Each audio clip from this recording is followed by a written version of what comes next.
que é pela primeira vez no estado de São Paulo, a gente vê um terreno de candomblé tomado como patrimônio histórico do estado. É um reconhecimento e ele demorou muito para chegar. E a gente torcia para que ele viesse o mais rápido possível, mas ele veio no tempo que tinha que vir. Hoje nós não teremos descanso, porque é um grande dia no Axé Iê-Ubá. O nome da casa é a força da casa do rei. E pela força da casa do rei, nós rogamos, nós pedimos, clamamos para continuar de pé. E assim está.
Eu sou filha adotiva, minha mãe fez uma esterectomia muito cedo, então, como ela tinha desejos em ter filhos e principalmente dar continuidade ao legado dela, né, a essa transição, então ela me adotou, eu vim direto da maternidade para cá, tem um registro que é a coisa mais linda do mundo, porque eu sou apaixonada pela minha mãe, Mãe Silvia de Oxalá para mim é tudo na minha vida e eu me sinto muito lisonjeada e muito feliz e honrada por ter tido essa mulher em minha vida. Então, na verdade, eu saí da maternidade para cá direto. E aí ela veio, me apresentou para o Iroko. Iroko é uma árvore, é uma gameleira branca, né, o nome científico da árvore, que representa para a gente o poder da ancestralidade. Então, quando eu vim da maternidade, a primeira coisa que ela fez foi me apresentar para o Iroko. Então, na realidade, não ia saber se eu ia aceitar ou não essa missão, esse legado, mas mesmo assim ela já deu continuidade. E eu só aceitei. Aceitei por amor a todos eles, aceitei por gratidão e porque o candomblé é uma religião lindíssima, incrível, que só julga o candomblé quem realmente não conhece. É uma das religiões, se não é a mais humanistas do mundo, porque a gente aceita o ser humano na sua plenitude, na sua real essência, a gente não julga ninguém. E se você está na corrente do bem, do amor, da transparência com você em primeiro lugar, você está de braços abertos, o candomblé está de braços abertos e você está de braços abertos para se encontrar com a sua ancestralidade e com a sua orixalidade. A primeira geração começou com meu tio-avô, Pai Caio de Xangô. Ele, em 1950, fundou a Congregação Espírita Beneficente Pai Jerônimo. Por que esse nome? Porque o kardecismo, o espiritismo, a umbanda, tudo bem, mas o candomblé era de preto, então era de bruxo, era de gente maldosa, era de gente que fazia o mal, era do capeta, né? E aí foi a forma que ele viu de camuflar. Aí ele falece em 1985, a segunda geração passa a ser minha mãe, Mãe Silvia de Oxalá.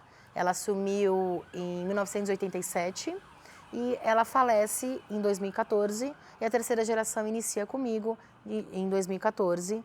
E aí eu já estou preparando, como bem fez minha mãe, eu aprendi rapidinho, já estou preparando minha filha, que é essa vozinha que está no fundo, Beatriz de Oxum, e Alodê Beatriz de Oxum, para futuramente, daqui uns 50, 60 anos, ela assumir a casa e dar continuidade ao legado.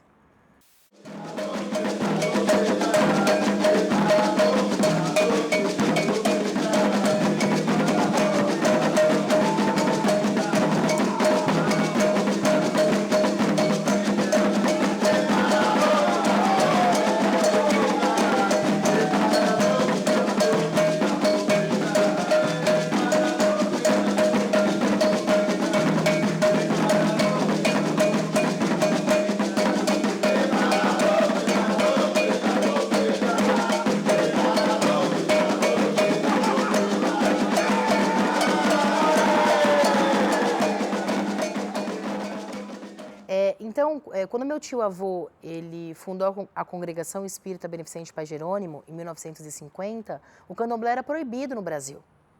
Então, imagina o tanto que ele teve que lutar. Ele era preto, tudo indica que, com certeza, ali, homossexual, né? E ele teve que viver meio que escondido, negando as suas origens, negando a sua essência, para não ser julgado, não ser, inclusive, até morto.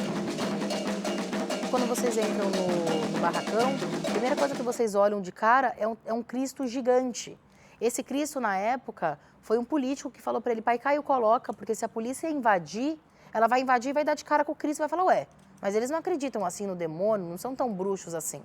Né? Então imagina o tanto que meu tio-avô teve que lutar, teve que resistir, para que hoje nós pudéssemos estar existindo nesse espaço. E aí foi aí que ela correu atrás de historiadores, antropólogos, advogados, né, uma equipe, políticos, para que ela pudesse tombar o espaço. E aí foi tombado tanto materialmente falando quanto imaterialmente falando, aí ninguém poderia tirar realmente a finalidade do espaço e o axé, toda a força que o axé Ilhéubá carrega. Então nós do candomblé, nós não aceitamos ser tolerados por ninguém. Porque a gente quer o respeito, a gente quer ser aceito do jeito que nós somos. São milênios de anos para que a gente pudesse hoje estar aqui cultuando a tradição, culto e cultura dos orixás. A questão do preconceito realmente é uma imbecilidade humana, porque muitas vezes a pessoa, é isso que eu falo, o candomblé é lindo, não tem o que julgar, o que contra. Esse racismo religioso que nós do candomblé, eu até fico um pouquinho, né, assim, a flor da pele, porque ele nunca deixou de existir, nunca deixará de existir, mas eu acho que eu, Mãe Paula, como uma peça fundamental, inclusive na minha posição de liderança religiosa, né, é combater esse racismo religioso, é combater a intolerância através da educação. Eu acho que para mim a educação é fundamental. Então, educar, né, mostrar, explicar o sagrado, aquilo que a gente conversou, né, os fundamentos, o mistério da religião, da tradição, isso não será revelado, mas você pode explicar o que a tradição cultua, né, o que a tradição traz, carrega. E aí você vai disseminando aos poucos a informação correta e é isso, é um trabalho de formiguinha. Né? O que a gente enfrenta não é só o candomblé, que tem essa questão do preconceito, mas por ser uma religião, novamente, de matriz africana, é uma das religiões mais crucificadas, mais atacadas pela imbecilidade humana, pela falta de amor, pelo desconhecido. E é muito triste. É muito triste porque o mundo a gente precisa de amor, a gente precisa de pessoas conscientes do papel de cada um de nós na formação de um planeta melhor, mais humano, de um planeta mais habitável, mais harmônico. Então, aos poucos eu vou fazendo esse trabalho de educar a minha família. Nós recebemos escolas onde a gente mostra para os alunos o que é um terreiro, porque muitas vezes as pessoas têm esse preconceito porque nunca entraram. Então, porque falam que acredita no capeta, no demônio, eu lembro que uma vez tacava um menino da escola que atacava pedra no portão, pedra no portão, pedra no portão. Eu falei, cara, um dia eu vou pegar esse cara, meu. E minha mãe era viva ainda como liderança. E aí eu saindo para levá-la no médico, vejo o menino baixando, eu falei, putz, é agora. Catei ele não tinha. Eu falei, calma. Eu falei, por que você está fazendo isso? Cara, eu vou no teu portão atacar pedra? Eu vou no teu portão bater na tua mãe, faltar com respeito com a sua família? Por que você está fazendo isso com a minha? E aí ele, não, tia, porque falaram que aí de dentro vai sair um cara com capuz, uma foice na mão. Então, aí mistura, né? Porque é criança. E imagina, os pais já são preconceituosos, já tem essa questão do racismo. E me dói mais ainda quando são pais pretos. Que eu falo, gente, cadê as origens desse povo? Por que eles estão se perdendo dessa forma?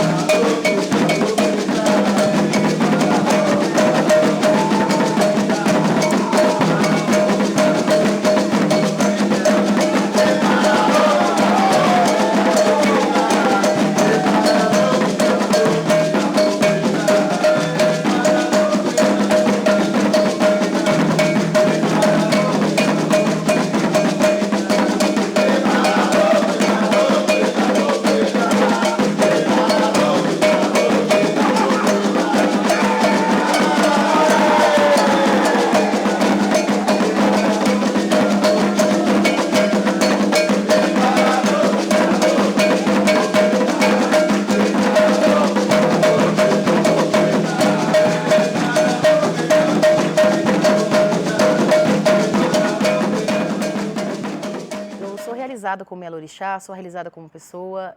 Eu assumi o Axé Ilhéubá com 26 anos, muito nova, mas mesmo assim a orixalidade me deu tudo que eu podia ter, cada vez mais me dá prosperidade, me dá caminho, então eu sou uma pessoa muito feliz. E receber o legado de minha mãe, receber o legado de Pai Caio, para mim a primeira coisa que eu pensei quando eu assumi de fato que eu não queria, era a gratidão. Né? A gratidão por uma mulher que me adotou, me aceitou, me fez o que eu sou hoje e aí de repente eu deixo tudo para trás. E eu sou muito feliz, assim, eu acho que minha mãe é uma figura... Pai Caio eu não tive contato porque ele morreu 2 anos antes, né, do meu nascimento, então eu não tive contato, mas Mãe Silvia é a joia mais linda, é o ser mais incrível e mais lindo que eu conheci na vida, muito brava, conservadora, enérgica, né? Era muito rígida, mas hoje eu agradeço muito. Comigo ela sempre foi muito amorosa, muito parceira. Nós éramos parceiras. Além de mãe e filha, além de filha de santo e mãe de santo, nós éramos parceiras uma da outra. Olha, não foi só o Axé Ilhéubá, não foram só os filhos do Axé Ilhéubá que ganharam isso. São Paulo ganhou, o Brasil ganhou, porque tradição, culto e cultura dos orixás muitas vezes foram mudadas.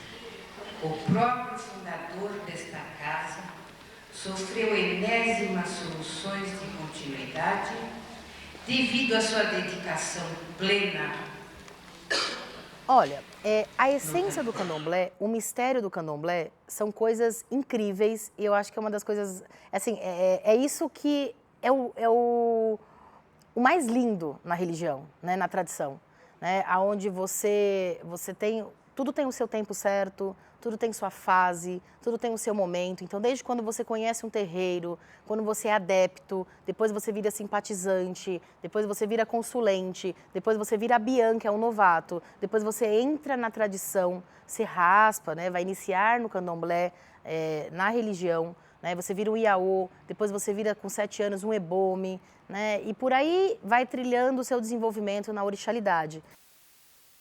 Eu, como mãe, eu me sinto muito feliz quando eu vejo um filho se encontrando na sua plenitude, na sua essência, na sua força, né, somando esse axé da ancestralidade, das suas entidades, da sua orixalidade, né, porque é isso, nós temos que nos preparar muito bem realmente para receber essas forças. E como que a gente se prepara? A gente se prepara através do desenvolvimento mediúnico, mas também a adoração, o respeito, o amor pelo sagrado.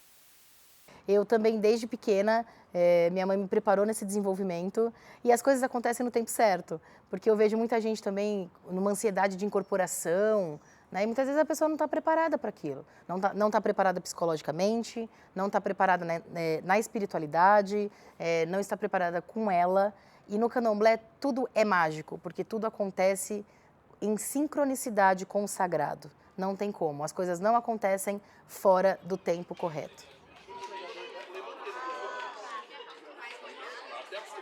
Toda vez que você entra num terreiro de candomblé, você já adentra naquele portão, naquele espaço, sabendo que você está ganhando uma nova família, né? Uma família de axé.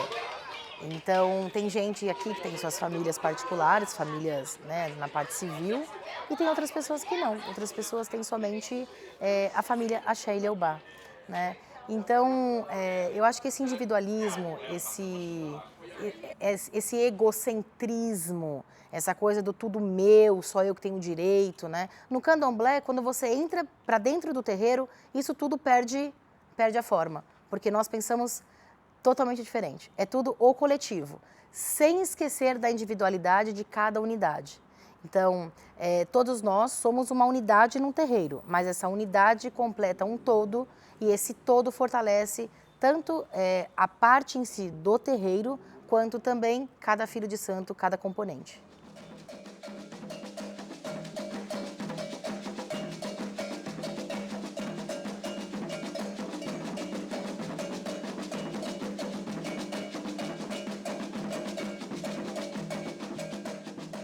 candomblé é a religião mais humanista que eu conheço do mundo.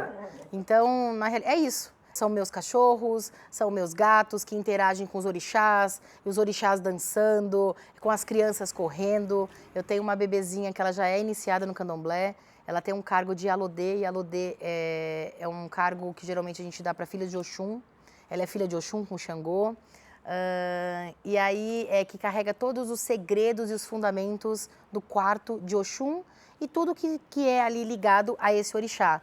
Né? Então, as crianças são felizes, os velhos são felizes, os anciões são felizes, né? Os meus griots, vamos dizer assim, né? A oralidade viva da casa, eles são felizes, os cachorros são felizes, meus gatos são felizes, eu sou feliz, porque o candomblé é uma religião de povo do bem, é uma religião de povo feliz, é uma religião de povo alegre. Né? A tradição, ela prega isso, ela prega a irmandade, ela prega a união, a harmonia entre as pessoas, o poder da coletividade, né? Então, todos nós juntos somos uma potência, e eu falo, me arrepia, ó, não sei nem se dá para ver, porque eu falo com amor, com o maior amor do mundo, assim. Primeiro que eu amo minha casa, Axé Ileuba, segundo que eu amo minha religião, é uma tradição que me respeita como eu sou, é uma tradição que respeita meu livre-arbítrio, é uma tradição que respeita as minhas escolhas, as minhas decisões, só que tudo tem consequências, né? Então, toda ação gera uma reação, toda escolha tem sua consequência nisso, e até nisso o candomblé te mostra, olha, você escolhe esse caminho, você vai ter isso, é isso mesmo que você quer? Então, assuma em risco as suas consequências, que eu, como orixalidade, como ancestralidade, também estou te apoiando.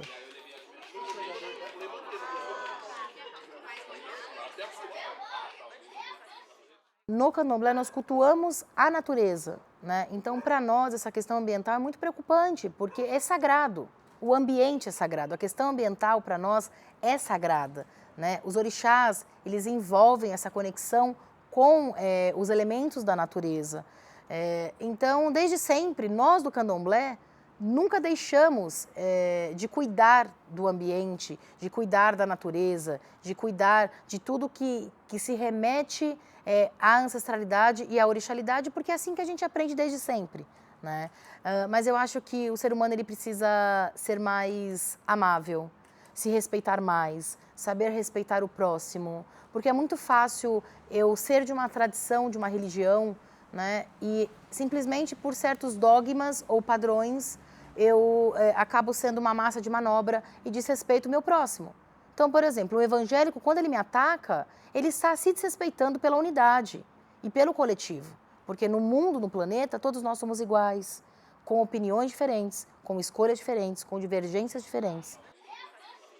Então, olha só como é interessante, como é curioso. A própria pessoa que defende o seu livro sagrado, onde o nosso livro sagrado são os nossos ancestrais, através da oralidade com os nossos mais velhos, são os nossos mais velhos, né? Então, todo esse aprendizado da oralidade. E eles mesmos não pregam, não seguem o que o próprio livro sagrado deles falam. Então, é uma coisa triste, é meio que uma farsa, por isso que eu falo. O candomblé, o que ele traz de mensagem? As pessoas se respeitarem, as pessoas se encontrarem na sua plenitude, porque é isso que o candomblé entrega para o ser humano quando qualquer consulente, quando qualquer filho, quando qualquer adepto entra para dentro do candomblé, é isso que o candomblé oferece, esse encontro com a sua plenitude, um momento de vivência com o sagrado. E aí as pessoas se apaixonam, porque não tem como. É muito lindo mesmo. A orixalidade é muito linda. A força ancestral é muito linda. E é o que me mantém viva, é o que me mantém em pé. É por eles que eu estou aqui. Eles me dão tudo, tudo, materialmente falando e imaterialmente falando, exatamente para eu dar continuidade a esse legado, a esse trabalho que não é fácil.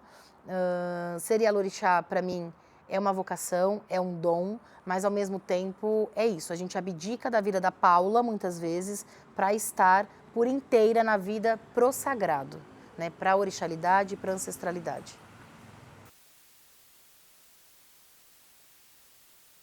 Então, que um dia eu consiga realmente sair vestida como candomblessista e não ser julgada sem olhares tortos, que eu possa usar o meu ojá, o meu pano de cabeça, que eu possa usar a minha saia de ração, que eu possa usar a minha roupa, que eu possa usar as minhas guias e não ser apedrejada, que eu possa usar o meu canto em Yorubá e ser respeitado e ser cultuado numa magnitude, numa lindeza que é cada fala, cada palavra, quando a gente está em ligação, em consonância com a orixalidade, com a ancestralidade. E que a gente possa ser nós mesmos, que a gente possa ter muito empatia pelo outro cada vez mais e também que as pessoas possam ser empáticas conosco e não só nos tolerarmos, mas aceitarmos na nossa plenitude, porque nós somos simplesmente puro amor, respeito e harmonia. De Exu a Oxalá, por todos aqueles que trabalharam ininterruptamente e continuamente, diuturnamente, com a boa vontade, acreditando naquilo que é a força, o black, o negro, a força que foi colocada de lado. Hoje não tem cor, mas está aí provado. É uma religião linda, maravilhosa, cheia de segredos. E nós devemos nos dedicar diuturnamente àqueles que ficam fechados dentro dela, para fazer bondade ao próximo. E é isso que nós fazemos, e é isso que a nossa casa está sendo. Exu Adara, Omokurin e Dolofim. Axé. Olé Sonsó, Soria Sé, Lessé. Axé. Kodje, Kosije, Keninje, Bemi. Axé. Aquilowo, Laimutexu Kuro. Axé. Aquilayo, Laimutexu Kuro. Axé. Xotu, Xosilai Niti Ju. Axé.